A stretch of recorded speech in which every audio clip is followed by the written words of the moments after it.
Right then, let's talk furniture, not the mass-produced flat-pack stuff. I'm talking about furniture with a past, a story to tell. Each piece, a silent witness to countless moments, big and small. Pieces that have seen it all. Coffee rings from forgetful students, the odd scratch from a boisterous family gathering. These marks are not flaws, but badges of honor, each telling a unique story. They don't make them like they're used to. The craftsmanship, the attention to detail, the love poured into every curve and joint. It's a lost art. Recently, I stumbled upon a diamond in the rough, a vintage carved coffee table languishing in a dusty corner of an antique shop. It was as if it was waiting for someone to notice its hidden beauty. Cobwebs clung to its ornate legs, its once gleaming finish dulled by time. It had been forgotten, but not by me.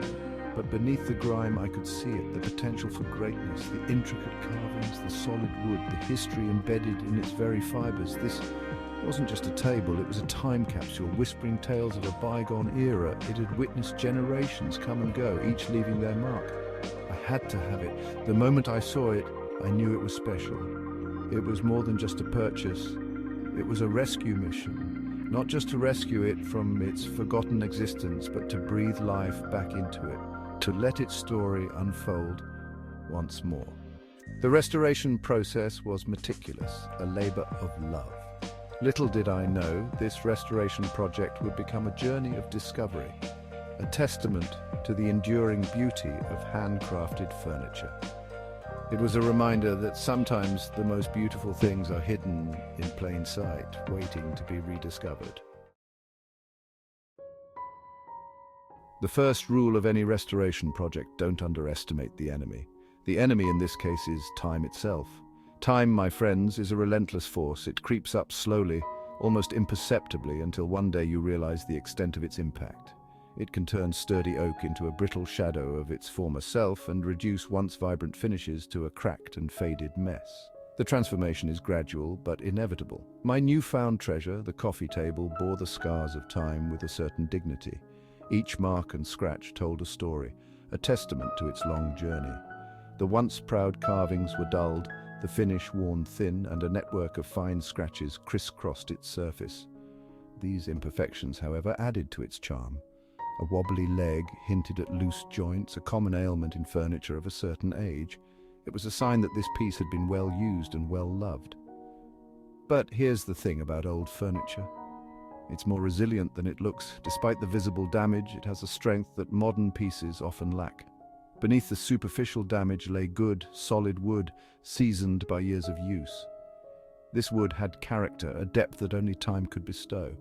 And that's the beauty of restoration. It's about peeling back the layers, revealing the inherent strength and character hidden beneath. It's a process of discovery, of bringing back to life something that has been forgotten. With patience and care, each layer is removed, each scratch is smoothed out, and the true beauty of the piece begins to emerge.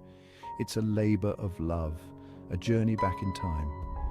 In the end, the restored coffee table stands as a testament to the resilience of well-crafted furniture and the transformative power of restoration. It's a reminder that with a little effort, even the most worn-out pieces can be given a new lease on life. Now let's talk about cleaning. This is the first and most crucial step in restoring any piece of furniture. This is where patience becomes your most valuable tool. Rushing through this process can lead to mistakes that might be hard to fix later. No pressure washers or abrasive scrubbers here, thank you very much. These tools can cause irreparable damage to the wood. We're dealing with a delicate old soul, not a greasy engine block. Treat it with the care and respect it deserves. A soft cloth, dampened with a mild cleaning solution, is your weapon of choice. Avoid using too much water, as it can seep into the wood and cause swelling or warping. Work gently, following the grain of the wood, and watch as years of grime melt away. This method ensures that you don't scratch or damage the surface. For stubborn stains, a bit of gentle persuasion with a soft bristled brush might be needed. Be patient and take your time to avoid any damage. Remember, this is about more than just removing dirt, it's about respecting the integrity of the piece. Each stroke of the cloth should be a testament to your dedication. As you clean, you'll start to notice the subtle details, the grain patterns, the artisan's marks. These are the fingerprints of the craftsman who created it. This is where the story of the table truly begins to unfold. Each mark and pattern tells a tale of its history and craftsmanship, making the piece unique and special. Right, let's talk tools. No, not your smartphone or your fancy espresso machine. I'm talking about proper, old-fashioned tools, you know, the kind that actually do something. You'll need sandpaper in various grits for smoothing out imperfections and preparing the surface for refinishing. A good set of screwdrivers, both flathead and Phillips, will come in handy for tightening loose joints and removing any hardware. And let's not forget the trusty paint scraper, perfect for removing old stubborn finish without damaging the wood beneath. Oh, and a word on wood glue. Not the quick-drying instant bond stuff, mind you. We're after a slow-setting glue that allows time for adjustments and creates a bond as strong as the craftsman's original intentions.